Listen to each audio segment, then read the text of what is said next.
everybody? What's happening, everybody? Friday, TGIF, March 28th, 2025.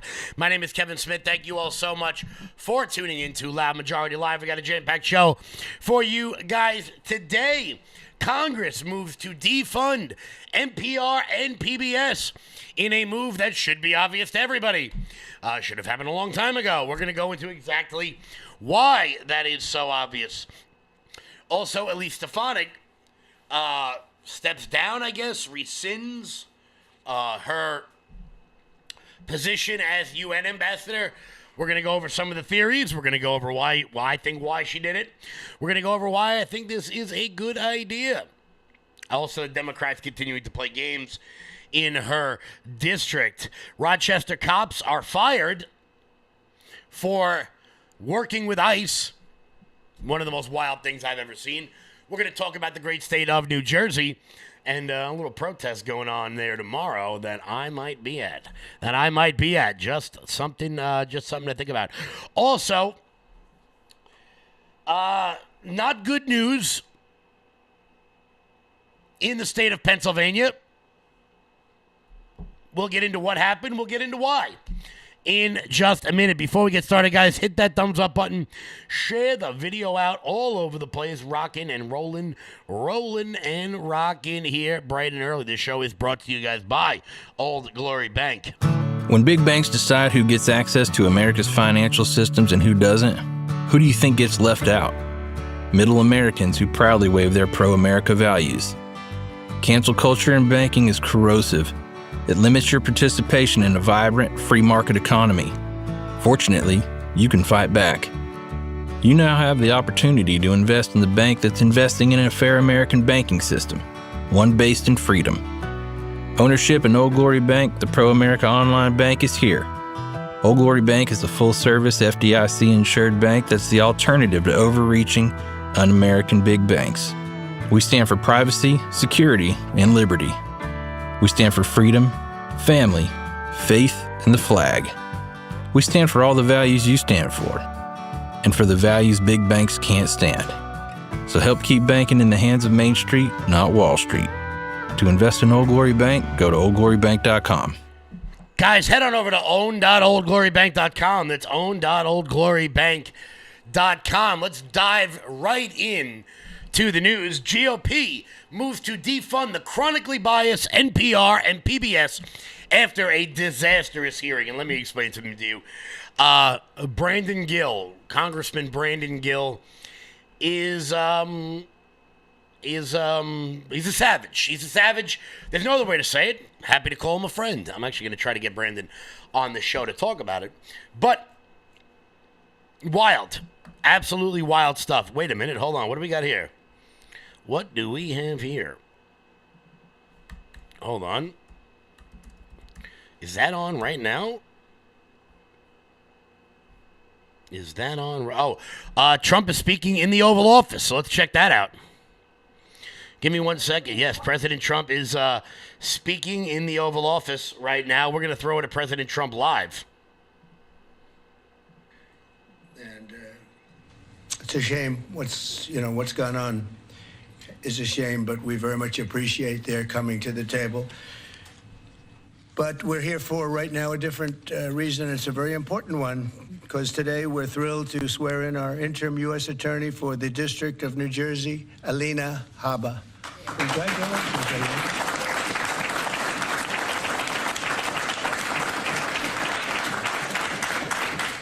And I want to just congratulate, along with your husband, Greg, and your children, your wonderful parents who I've gotten to know over the years, great parents and a great family, so congratulations. And to Luke, Chloe, and Parker, that's great. You're proud, right, of your father and your mother, right? Both. Not just your mom, right? Your father, too. He's done pretty well. He's a good guy and very successful man. I also want to thank Attorney General Pam Bondi. She's been incredible, by the way. She's, I don't want to brag, but I've been watching her for the last couple of weeks, and she's been incredible. Thank you very much, Pam.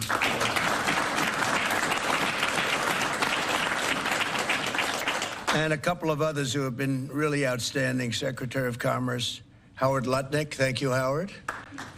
Thank you very much. And I think I see Scott there. He has been, this is somebody at the Treasury. Nobody's going to outfox Scott, right? Nobody. And he's waiting for Liberation Day, right? Which is April 2nd. We wanted to do it April 1st, but that has some negative connotation. And I see Sebastian Gorka there. Thank you, Sebastian, very much. That's very much. Kevin, thank you very much. We have great people. Susie Wiles, most powerful woman in the world. She was just rated the most powerful woman in the world. If you think about it, I guess it's true when you think about it. Anyway, thank you, Susie. And Director Kash Patel. Where's Kash? Kash is fantastic. Fantastic. Thank you, Kash.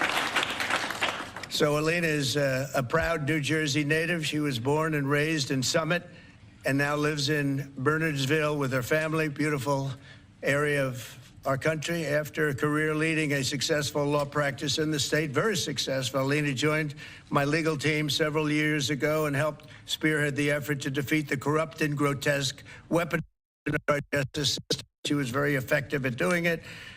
And I want to thank you for doing it. You took a lot of abuse, and now they're all sort of apologizing. So anyway, but we appreciate it. Great job you did. Thank you for allowing her to do it, because your life wasn't made any easier, was it? Huh? They even came after him. And they didn't come after the kids. They would have waited about a year or two. You're very lucky. You're very lucky. But through her work, Alina became a nationally recognized warrior for the fair, equal, and impartial rule of law. She also serves as a key member of my successful 2024 campaign for president. You saw her doing a lot of explaining and doing it very well. And upon my inauguration, she joined the White House as senior staff. She was a senior staff member as the counselor to the president, and she counseled me very well. Alina has been named to the Super Lawyers Rising Stars list every year since 2014, and also earned a spot on the top 100 lawyers in America numerous times. As a young person, it's very unusual to have achieved that.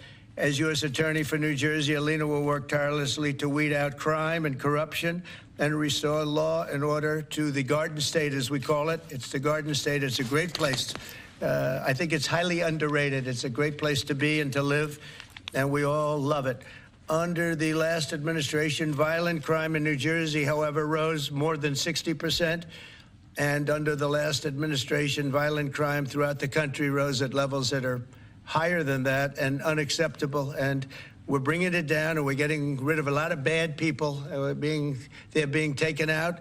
And we hope this court system that's become so active all of a sudden in trying to protect some very, very bad people of crime, they have to stop. They have to let us do the job. We were elected to do the job. They shouldn't be interfering in that. It's a very sad thing that's going on. Nobody can even believe it. They'd rather have them stay in our country. These are murderers in many cases and people about as bad as we've ever seen. And they have to let us do the job. They have to let Kash and Pam and everybody else do their job.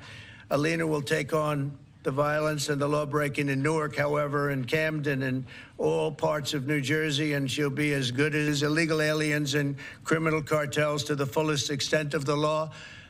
And between Pam and Alina, you don't want them after you, I can tell you. I watched Pam 2 days ago talking about what was so unfair to a patriot, what was happening, and she said, "We're watching you, we're looking for you, and you're not going to get away with it."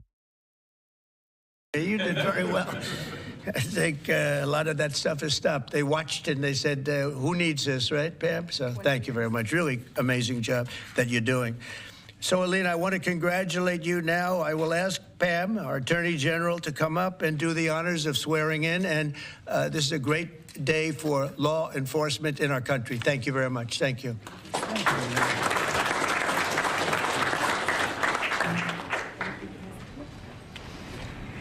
Okay.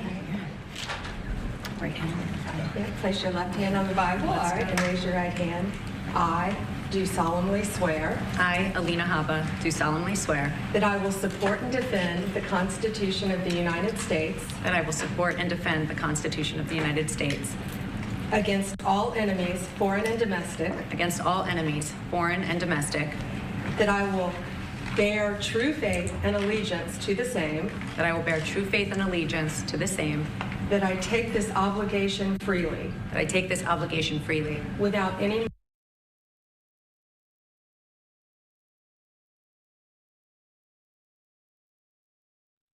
All right. It looks like maybe that shot did freeze up there, so we'll be keeping an eye on it. All right, we're gonna look into that. I guess I'll try to find another feed of that real quick. Sorry about that, everyone. I don't know what the hell happened there. That was Elena Haba getting sworn in. Doesn't seem to be anywhere else. So I'll look for that at the moment. But that was Elena Haba being sworn in. Do they have it? Easy. I don't like to use this channel, but it seems like they are the only ones that have the feed right now. So we'll see. There we go. There. I don't like using this feed, but what are you gonna do? Here's back to the White House.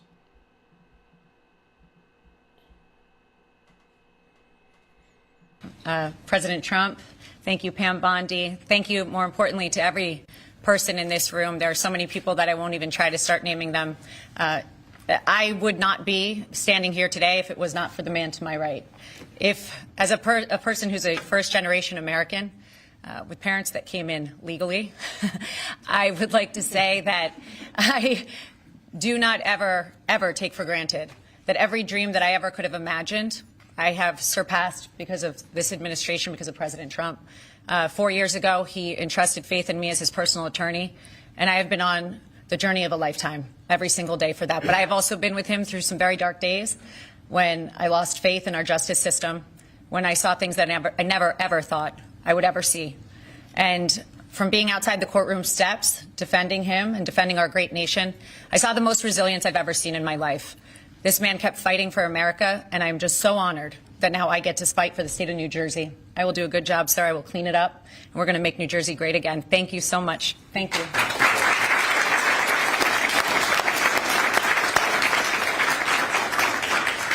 Thank you very much. Do you have any questions, please? Mr. President, Canada's Prime Minister says that they will be implementing retaliatory tariffs. You said if that were to happen, that you would be responding with large-scale tariffs. Will you be following through with that promise?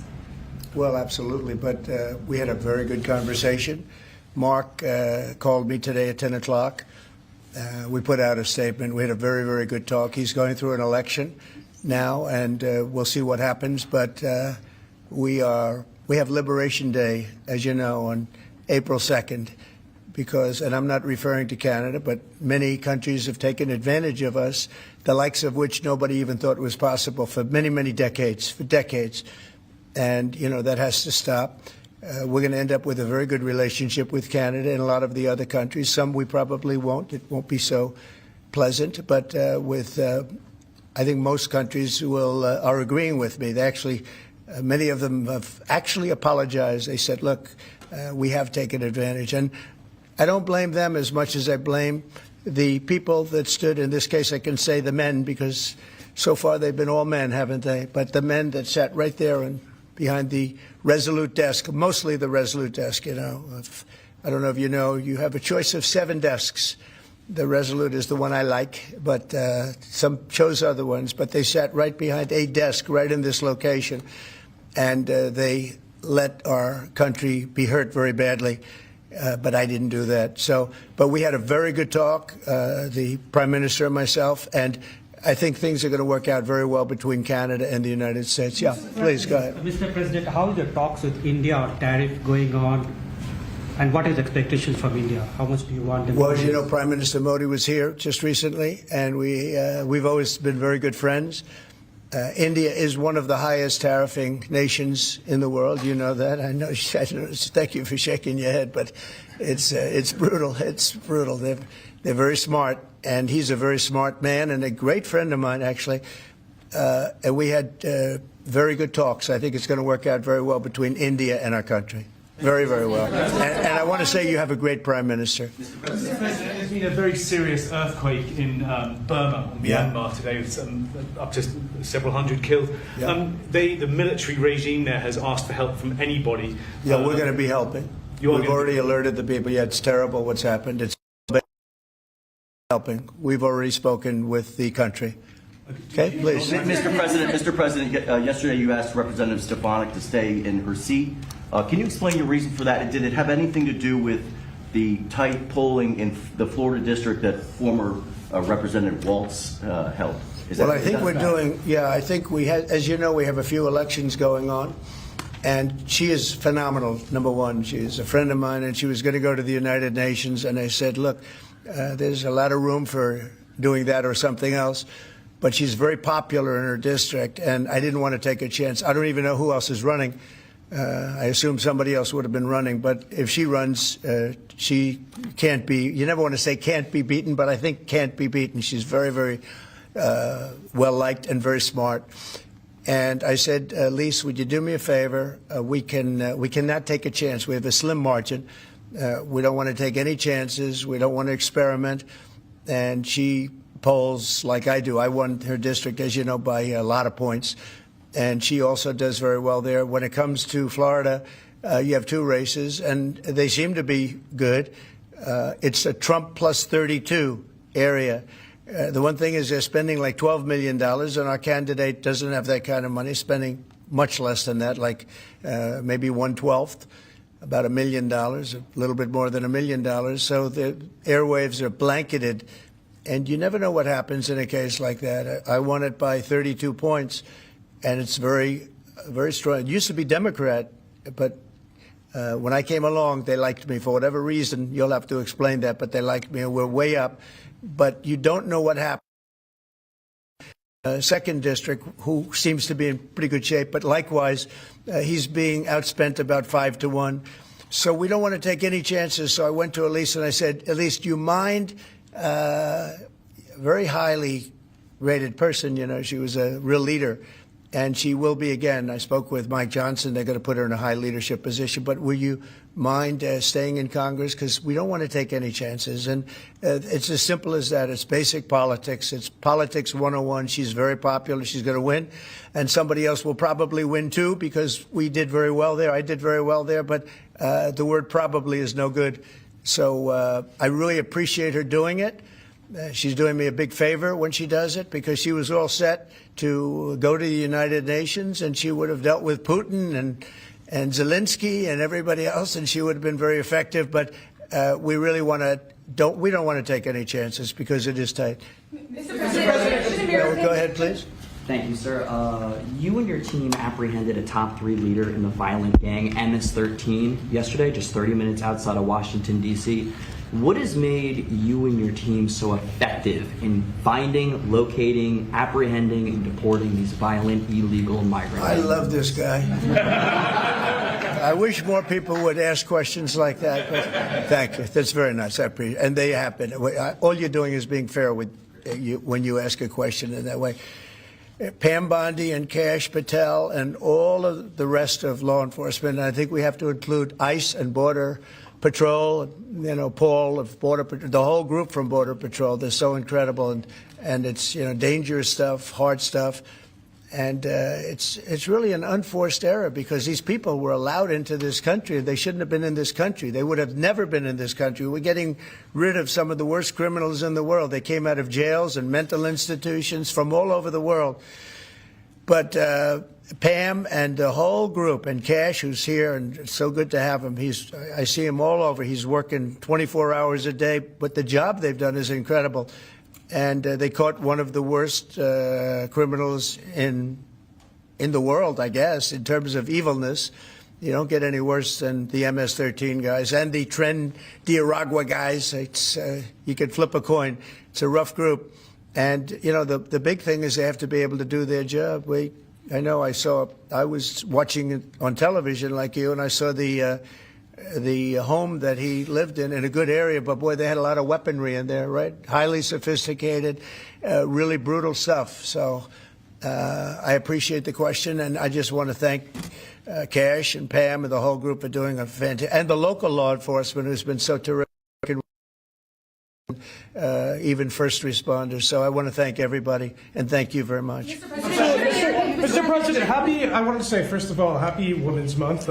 You do so much for women by, first of all, keeping men out of women's sports, and you platform so many. That was an easy one. That was crazy. You platform so many great women, like your Chief of Staff, Susie Wiles. You also have Caroline Levitt doing a great job as press secretary. Now Alina will be joining as well. Since Democrats seem to struggle answering this question, I wanted to ask you, what is a woman, and why is it important that we understand the difference between men and women? Well, it's sort of easy to answer for me, because a woman is somebody that can have a baby under certain circumstances. She has a quality. A woman is a person who's much smarter than a man, I've always found. A woman is a person that doesn't give a man even a chance of success. And a woman's a person that in many cases has been treated very badly, because I think that what happens with this crazy issue of men being able to play in women's sports is just ridiculous and very unfair to women and very demeaning to women. And that's got to be about a 94%. I read today it was a 94% issue. And I watched the other day, a congressman, a Democrat congressman, fighting for the fact that men should be allowed to compete essentially in women's sports. And I say, I hope they keep that going, because they'll never win another election. That's a big deal. But women are basically incredible people, do so much for our country, and we love our women, and we're going to take care of our women. Yeah. What was your reason for pardoning Trevor Milton? Highly recommended by many people. That was taken advantage of. He did a business deal like in Utah, as I have it, and I think he was exonerated, and then they brought him into New York, where he had a rough road. I mean, he was exonerated. It was a big celebration. Again, I don't know him, but they say it was very unfair, and they say the thing that he did wrong was he was one of the first people that supported it. Gentleman named Donald Trump for president. He supported Trump. He liked Trump. I didn't know him, but he liked him. It was in Utah, and they went after him. They went after his family. They went after his businesses. And he was, I believe, exonerated, and then they went after him again, and they brought him this time into Manhattan, and he had nothing to do with Manhattan. And they got him, and I said, that's unfair. There are many people like that. They support Trump, and they went after him. You don't realize this is a vicious group of people that were in this office before us. This is a vicious group. They're violent. What they were doing to people, and you could go story after hundreds and even thousands of stories, and they went after this man. And when I heard about it, I said, nope, not going to happen. They destroyed 5 years of his life. He fought for 5 years of his life, and he did nothing wrong. And he's a good person. And basically, I had these fantastic recommendations about him from people that you know very well, all top-of-the-line people. They thought it was a horrible thing. There are many such cases, by the way, many such cases. Should Americans buy cars now if they want to avoid Please go higher ahead. prices? Thank you, Mr. President. Have you spoken with Vladimir Putin about buying weapons from Iran and from North Korea? Not about specifically that, no, I haven't. Well, that seems to be an issue that you want to make important. Well, I'm making all issues important. You got a lot of important issues. You also have the children issue that's important. You know, a lot of children are living in Russia right now. That's a horrible situation that would have never taken place if and the country is being decimated. But, you know, they're losing 2,500 on average young men, mostly men, almost in all cases men, actually, but young men every single week, 2,500. And they're not from our country. They're from Ukraine and they're from Russia. But it's human lives. And if we can get it stopped, and I think we're making progress. But there's a lot of ill will between the parties. Should Americans buy cars now if they want to avoid higher prices? And then just to follow No, I don't think so. I think you're going to have a country that's going to boom. I just spoke to Tim Cook of Apple. He's investing $500 billion in the United States, which he would have never. He told me, I would never have done it if you lost the election, and I would have never done it if there wasn't a tariff system that is a incentive for people to come. And remember, there are no tariffs. All you have to do is do your work right here. If you have your company here, if you build your product, make your car, or whatever it is you're making, no tariffs. And we're going to have, I think, Scott, I would say we're close to $4 trillion, even going close to $5 trillion. Now, we haven't had that for years. If you add up years, they haven't invested like that. And here we are in 2 months. We think we're up to close to $5 trillion of investment. They're going to build car plants. They're already building. Many of them have already started. And if you build a car in the United States, and one thing that I just spoke with John Thune about, I just spoke to Mike Johnson about, Speaker, we're going to do something that has never been done in this country before. I'm very proud to say it was my idea. And so sometimes a simple idea, they say, how'd you think of that one? It's so simple, it was never done. If you buy a car in the United States that's made in the United States, if it's manufactured here, when you borrow money, if you borrow money, you have interest payments, we're going to let you deduct the interest payment for income tax reasons. And I think that's going to more than pay for itself. I think people are going to be, they've never had a deduction. You know, deductions are supposed to be for like rich people, and it's unfair to have that. But rich people are, I think I know more about deductions than any human being on earth. But, you know, the truth is that people that are middle-income people that buy a car and actually have to borrow money, they're going to now get an interest deduction on their car if it's made in the United States. If it's made someplace else, that won't take place. But car companies, as you know, are already expanding and building new plants. They've already started. And I think you're going to see numbers. Howard, you're seeing it. And Scott, you're seeing it. You're going to see numbers the likes of which you've never seen before. Yeah, please go ahead.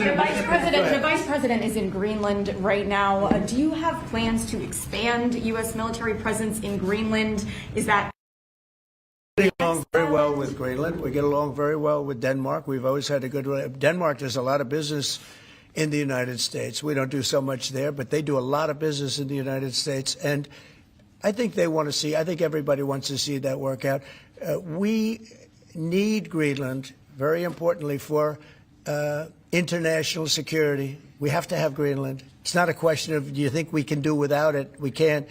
If you look at Greenland right now, if you look at the waterways, you have Chinese and Russian ships all over the place. And we're not going to be able to do that. We're not relying on Denmark or anybody else to take care of that situation. And we're not talking about peace for the United States. We're talking about world peace. We're talking about international security. And right now, you look at it, you have warships all over the place going through right along Greenland. We're not going to let that happen. We cannot let that happen. Or if it's going to happen, we have to be protective of our country. And more important, really protection not only of our country, of the world. So Greenland is very important. In modern day weaponry makes Greenland 100 years ago, less so. But also, would you like to visit Greenland? If you notice, also some of those, you could call them roadways, okay? They're water roadways. But some of those areas are opening up, and they're opening up icebreakers out there. They're opening them, and by just nature, they're opening up, and they're headed right into China, right into Russia, and we have no choice. The answer is he's there with his wonderful wife, Usha. They're there right now. They landed a couple of hours ago, and they will represent us well. But Greenland's very important for the peace of the world, not us, the peace of the entire world. And I think Denmark understands it. I think the European Union understands it. And if they don't, we're going to have to explain it to them. Would you like to visit? Would you like to visit Greenland? Iranian drones are attacking Ukraine every day. Let's say it. Iranian drones are attacking and killing Ukrainians every day. Why aren't you doing something about that? Well, we're going to see what happens with that. I'm getting reports on that, and we're looking at a report. You're right. They make a lot of drones. Iran makes a lot of drones. They make very effective drones, too. They do very effectively at some things. But Iran is very high on my list of things to watch. And as you probably know, I sent them a letter just recently. And I said, you're going to have to make a decision one way or the other. and we're going to either have to talk and talk it out, or very bad things are going to happen to Iran, and I don't want that to happen. Big preference, and I don't say this through strength or weakness. My big preference is we work it out with Iran. But if we don't work it out, bad things are going to happen to Iran. Okay, thank you very much, everybody. Thank you. Guys, let's go. Come on, guys. Thank you, everyone. Thank you, guys. Thank you, everyone. Quickly, Thank you, everybody. Thank you. Let's go, guys. Thank you. Let's go. All righty, so that was President Trump at the White House. A quick press conference. Sorry, I would have put that in the title. I didn't know it was going to happen. So that was President Trump swearing in Elena Habba. She's got the best name in politics.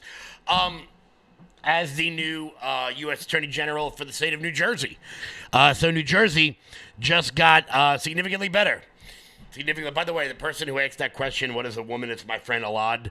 If you guys watched me on Tim Pool, that's who I was arguing with. Really good guy. But guys, do me a favor and hit that thumbs up button. Share the video out all over the place. I didn't really get a chance to say hello to everybody today. Let's get the live chat up on the screen. Let me say hello to everyone real quick. Bing, bing, bing, boom. Here is that live chat. What's happening? Shout out to everybody watching all over the place. Also, little update. Tomorrow, obviously, there are Tesla, I wouldn't say protests, counter-protests, support for Tesla going on all over the local area and all over the country. There's going to be one at the Searingtown Road Tesla in Manhasset. There'll also be one in Paramus, New Jersey. And I'm going to brave the traffic and the tolls and the New Jersey Turnpike, and I will be out in Paramus. So for any of my New Jersey viewers out there, I will see you there. What's going on in the live chat? Bobby, how are you? Natalie, how are you? Daisy Duke, what's happening? Shout out to everybody watching. Becky, obviously, always. Vintage Little Gal. I will see you in Paramus, Vintage Little Gal. Oh, yeah. I will go there for substandard pizza and traffic. It's going to be a good time. Obviously, I can say that. The real K-Dub, one here in Clearwater, Florida. If you are going to the one in Clearwater, Florida, please do send me videos. Send me videos on X. I would love to get those. Please do send those over.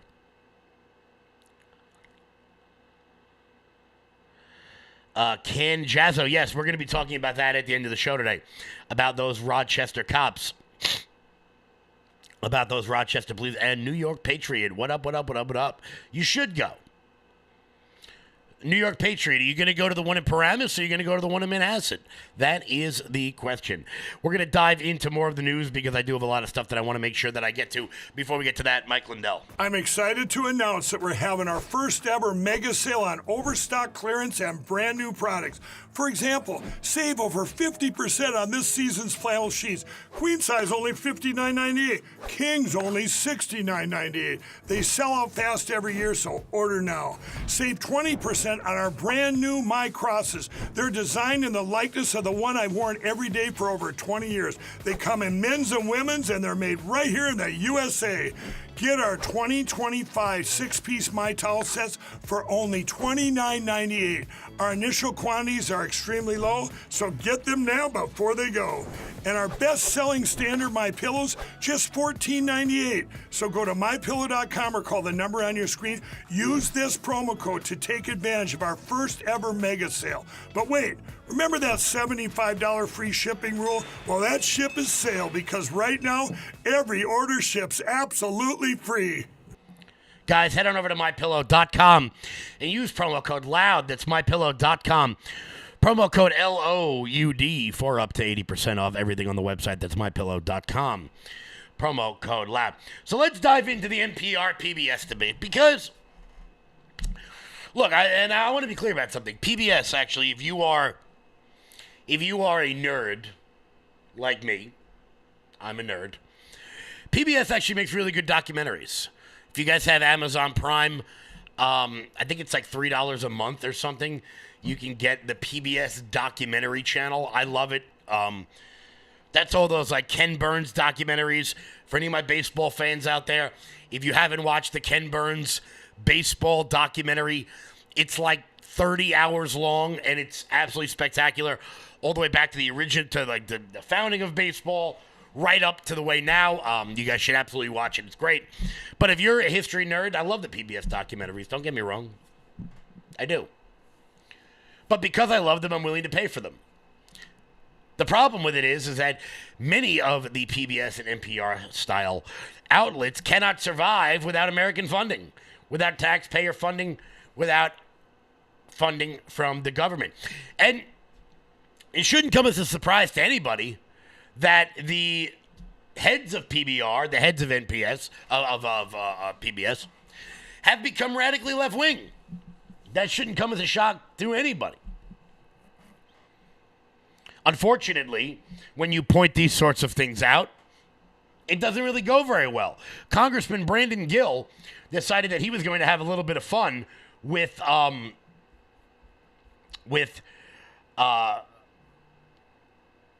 one of the heads. I believe she is the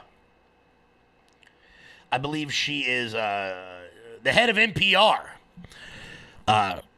Catherine Marr. Apparently, she's had some not very nice tweets, not very unbiased tweets in the past. And I want to be clear. NPR has 87 board members. 87. Seems like a bit excessive, if you ask me. But they have 87 board members. How many of them do you think are Republicans? Well, that shouldn't be hard. It's a huge zero. Not one of their board members are a registered Republican. A question you may ask, well, Kevin, how many of them may be registered independents or completely unaffiliated whatsoever? Also, that number is zero as well. 87 board members, 87 elected Democrats. You're right, but there's no bias whatsoever. Here is Congressman Brandon Gill throwing the president of NPR a smackdown for 3 consecutive minutes. Do you believe that America is addicted to white supremacy? I believe that I tweeted that, and as I've said earlier, I believe much of my thinking has evolved over the last half-decade. It has evolved. Why did you tweet that? I don't recall the exact context, sir, so I wouldn't be able to say. Okay. Do you believe that America believes in black plunder and white democracy? I don't believe that, sir. You tweeted that in reference to a book you were reading at the time, apparently, The Case for Reparations. I don't think I've ever read that book, sir. You tweeted about it. You said you took a day off to fully read The Case for Reparations. You put that on Twitter in January of 2020. Apologies, I don't recall that I did. Okay. I no doubt that your tweet there is correct, but I don't recall that. Okay. Do you believe that white people inherently feel superior to other races? I do not. You don't? You tweeted something to that effect. You said, I grew up feeling superior. How white of me. Why did you tweet that? I think I was probably reflecting on what it was to grow up in an environment where I had lots of advantages. It sounds like you're saying that white people feel superior. I don't believe that anybody feels that way, sir. I was just reflecting on my own experiences. Do you think that white people should pay reparations? I have never said that, sir. Yes, you did. You said it in January of 2020. You tweeted, yes, the North, yes, all of us, yes, America, yes, our original collective sin and unpaid debt, yes, reparations, yes, on this day. I don't believe that was a reference to fiscal reparations, sir. What kind of reparations was it a reference to? I think it was just a reference to the idea that we all owe much to the people who came before us. That's a bizarre way to frame what you tweeted. Okay, how much reparations have you personally paid? Sir, I don't believe that I've ever paid reparations. Okay, it's just for everybody else. I'm not asking anyone to pay reparations. Seems to be what you're suggesting. Do you believe that looting is morally wrong? I believe that looting is illegal, and I refer to it as counterproductive. I think it should be prosecuted. Do you believe it's morally wrong, though? Of course. Of course. Then why did you refer to it as counterproductive? It's a very different way to describe it. It is both morally wrong and counterproductive, as well as being You illegal. tweeted, "It's hard to be mad about protests," in reference to the BLM protests, not prioritizing the private property of a system of oppression. You didn't condemn the looting. You said that it was counterproductive. NPR also promoted a book called In Defense of Looting. Do you think that that's an appropriate use of taxpayer dollars? I'm unfamiliar with that book, sir, and I don't believe that was at my You time at tweeted NPR. that you read that book, but I don't believe that I did read that book. Imagine how crappy a book has to be for you to forget that you read it, which apparently happened twice in that hearing. Now, of course, she didn't forget that she read the damn book. She meant it when she said it. She said it when she meant it. But now that she's got to testify in public about continuing to keep the NPR gravy train rolling, suddenly her memory's a little foggy. Suddenly that memory turns out a little foggy. Just a little bit. But Brandon Gill was not done there, because when your father-in-law is Dinesh D'Souza, you always come with receipts.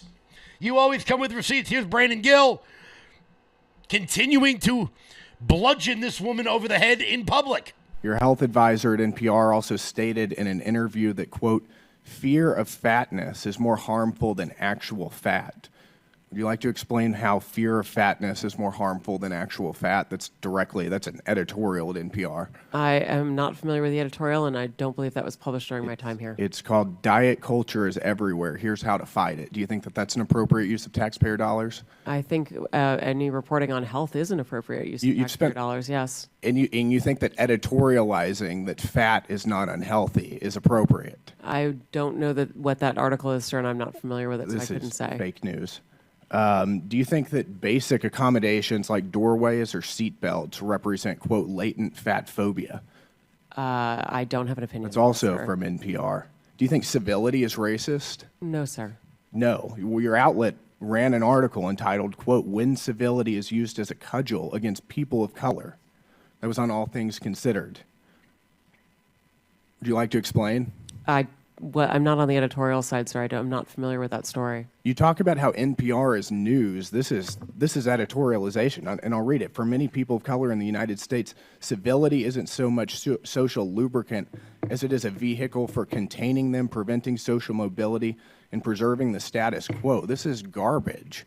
I'll spend all of my time doing everything I can to ensure you guys never get another dollar of taxpayer funding. This is complete garbage. Complete and utter garbage. Brandon Gill bringing the receipts. Real quick, what the hell is social lubricant? Sounds like a party at Diddy's house. But we've got so much more coming out of this hearing, and I want to be clear about this. This is going to be one of those arguments that you're going to hear from the radical left. Oh, it's not even that much money. Oh, it's not even really going to make a difference. Oh, why? We should be focused on cutting this, on cutting that. First off, every little bit helps. That's number one. But number two, getting rid of funding for organizations that propagandize the news. First off, if they're not going to be unbiased, then why do they have an editorial board? We have an editorial board on this network. It's called Every Host. Do you know why? Because we editorialize things. You know that when you sign up. But when you go to NPR and they decide to whisper the news to you like there's a sleeping baby in the next room, you think you're getting straight news, and you're just not. You're just not. We're going to get to more of this in 1 second. Before we do that, guys, head on over to lfatv.us. It's lfatv.us. Sign up to become a monthly donor over at LFA TV. That is the best way to support this network and everything we've got going on over here. Also, while you're there, guys, check out the LFA TV store. We really do always appreciate the support. So Tim Burchett is a savage. There's really no other way to put it. A guy most people hadn't heard of until a couple of years ago, has certainly made a national name for himself. Here is Tim Burchett also giving it to Catherine Marr. And did you say there's no bias on NPR? That is not a And position that of is not a NPR. biased statement, ma'am. That is not even both parties wrap themselves around this song every time there's a national conflict. Lee Greenwood sings it, and he does a beautiful job, but you say there is no bias in NPR. That is that individual's opinion, and she, of course, is entitled to it, but that is not the position of NPR. Ma'am, you said in your opening statement that you were going to be transformative, and I believe you failed to do that. Let me ask you, why did you call President Trump a fascist and a deranged racist sociopath in 2020? Congressman, I appreciate the opportunity to address this. I regret those tweets. I would not tweet them again today. They represented a time where I was reflecting on something that I believe that the president had said rather than who he is. I don't presume that anyone is a racist. You don't believe anyone is a racist? I don't start by presuming anyone is a racist, sir. Okay. Has NPR or PBS ever conducted an internal review to assess whether conservative or right-leaning perspectives are fairly representative news and programming? Congressman, what we look at is the distribution of people who listen to our work, and we can tell you, and I'm proud to tell you, that for our our podcasts and our website, the distribution of Americans who come to NPR does reflect the political distribution of the nation. In fact, the distribution on our websites, 33% of folks who come are conservative versus 28% who are liberal, and the rest identify as independent. So the largest group is conservatives who come to NPR's websites. So you believe that most Americans think President Trump is a fascist and a deranged racist sociopath? I don't believe that at all, sir. Okay. You see, that is what we call lying with numbers. 33% of their online traffic comes from conservatives, they say. Now, I don't know how the hell they measure that.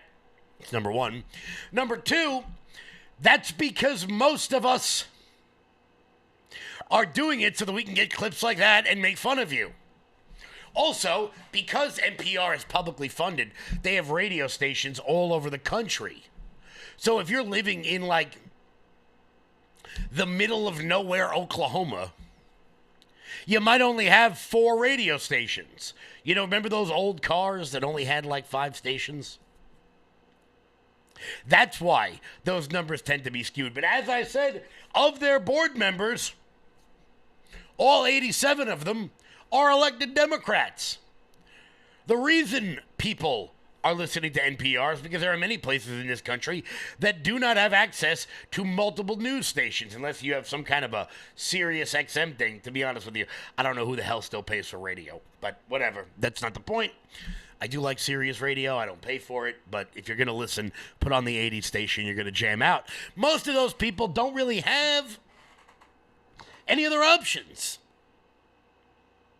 Now, this will obviously continue to change as the internet becomes more and more prolific and people listening all over the country will have the opportunity to see podcasts like this one.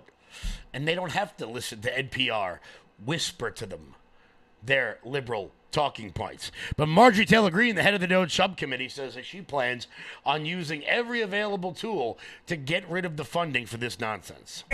For public broadcasting is using taxpayer dollars to actively suppress the truth, suppress diverse viewpoints, and produce some of the most outlandish, ludicrous content. After listening to what we've heard today, we will be calling for the complete and total defund and dismantling of the Corporation for Public Broadcasting. Here's how it works in America every single day, private businesses operate on their own without government funding. We believe that you all can hate us on your own dime. Absolutely. And as I said, look, I want to be clear. I watch the PBS documentaries. I think they're very, very good. Many of them are very good. I pay for it. I think people should pay for content they consume. All of the clips and the shows and whatnot that I show on this show come from outlets that I subscribe to. Whether it's Breaking Points or Tim Pool or the Daily Wire or any other outlet. Why? Because I believe in paying for things that you consume. But, alas, there are some people. What do we got here? Kitten Head. Here's for the tolls. Thank you very much, KitNet. I appreciate that. There are some people out here who are very upset by this and have decided they are going to use whatever national platform they can to prove just what a hood rat they actually are. Shouldn't come as any shock to you who is about to pop up on your screen. Americans in rural communities would lack access to life-saving information and public safety alerts. That is correct. So in your opinion, would eliminating funding for stations in rural America like WNGH, Channel 18, and the Chairwoman's District hurt Americans?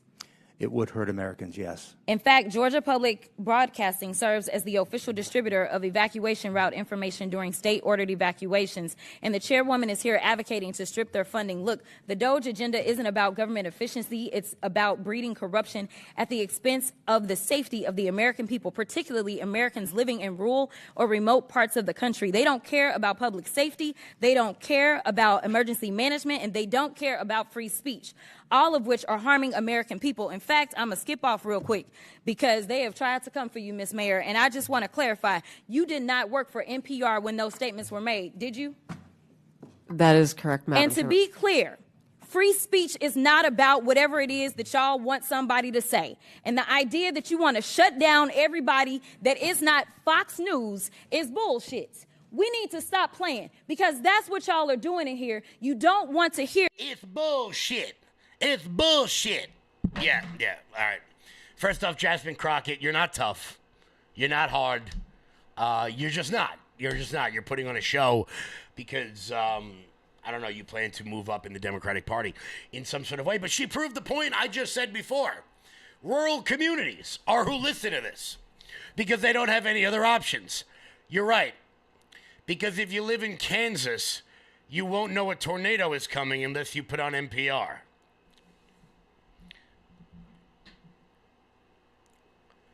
Every one of you has a computer in your pocket. You no longer need public radio to inform you of emergency management situations. Because guess what? If this stops working, so is public radio. But Jasmine Crockett is a dumbass and does not understand that. Guys, we've got a couple minutes left. I had so much more that I wanted to go into today, but President Trump came up on the screen. So before we get to the last story, because I want to make sure I get this in, Rochester police officers are fired for helping out with ICE. We're going to get to that in 1 second. Before we do that, guys, head on over to loudmajorityusa.com. That's loudmajorityusa.com. Sign up for the newsletter. Check out our shop. I think today might be the first day in a long time I'm not wearing a Loud Majority t-shirt on air. It's kind of weird. I got some back here. But you guys can pick up yours over at loudmajorityusa.com. That's loudmajorityusa.com. Sign up for the newsletter. Check out our shop. Look at all the goodies we got over here. Where's that? Bing, bing, bing. Pop that up on the screen real quick. Boom. There we go. Oh, yeah. You got the Doge Father t-shirt. You know, I'm really liking... Where is it? Where's the one I've been liking? I've been liking it. Also, there's a huge sale over there right now. Where is the one that I've been liking recently? Oh, naturally, it's the Jack Daniels. Because who doesn't love some Jack Daniels? Giddy up, let's go. Also, for the ladies out there, ladies, you guys know we love you over there. So many fun things happening for you guys. We got leggings. We got those crop top hoodies. We got... whoever makes this website is absolutely phenomenal. I just want to say. And we got bathing suits getting ready for the weather. Look at you want to talk about being the coolest person on the beach? Pick up your Trump Vance bathing suit over at loudmajorityusa.com. That's loudmajorityusa.com. Also, you'll get a free Loud Majority decal with every order. So, guys, check this out before we head out for the day. Rochester police officer. Actually, do I have enough time for this? Yeah, we'll do it. Sorry, Will, I'm going to run a minute over. Rochester police officers fired for helping ICE get rid of illegals. Good evening, I'm Matt Malloy. The actions of multiple RPD officers under review tonight. The mayor says when Border Patrol officers called for backup on Monday evening, several city officers responded, and in the course of helping with the traffic stop, they violated the terms of Rochester's sanctuary city status. 13 Wham's Daniel Finkelstein joins us now with a breakdown of what the mayor says happened, how the police union is responding, and what happens next. Daniel, good evening. Good evening, Matt. While helping on that traffic stop, Mayor Evans says RPD officers verbally directed the occupants to exit the vehicle and then helped handcuff him. That's where he says city police went too far. It happened early Monday evening near here, Whitney Street off Lyle Avenue on the city's west side. The Rochester Police Department received an emergency request for backup at the scene of a traffic stop. A request from Border Patrol officers who had stopped a van. Chief David Smith says when a police supervisor arrived, he canceled the emergency response based on what he saw. From watching the body-worn camera footage, what is concerning to me is, despite the fact that we were called, we went lights and siren, I see in the video a total lack of urgency on the part of multiple Border Patrol officers at the scene. Smith says Border Patrol should have initiated contact with those in the car, but instead it was RPD. The mayor says city officers acted outside their scope. The officers on the scene were verbally directed the occupants to get out of the vehicle, and this is against our policy. Rochester's sanctuary city resolution was passed in 1986 and was later reaffirmed in 2017. That and RPD's General Order 502 prohibits RPD from enforcing federal immigration law, but allows for certain levels of assistance, only to ensure the safety of those involved. We are not to be handcuffing subjects. We are not to be doing pat frisks on subjects, and we are absolutely not going to be detaining them or putting them into our cars. The circumstances surrounding why the van and its estimated 8 people were stopped remain unclear, but city leaders say RPD should not have helped as they did. Mayoral candidate Mary Lupian says she has seen the video, which she says shows more than 8 RPD officers threatening immigrant construction workers inside the van, at one point threatening to break the car's windows. The only time we will ever take any type of law enforcement action is for officer safety issues or exigent circumstances. Next time there's a Democrat administration, I want Republican areas to have sanctuary laws for guns. Everybody will be walking around with an M60 like Rambo. What are you going to do? Guys, I'm going to check out. Thank you all so much for tuning in. I will be in Paramus, New Jersey tomorrow. I'll catch you guys all on Monday. Until then, everybody, hit the thumbs up button. Stay loud.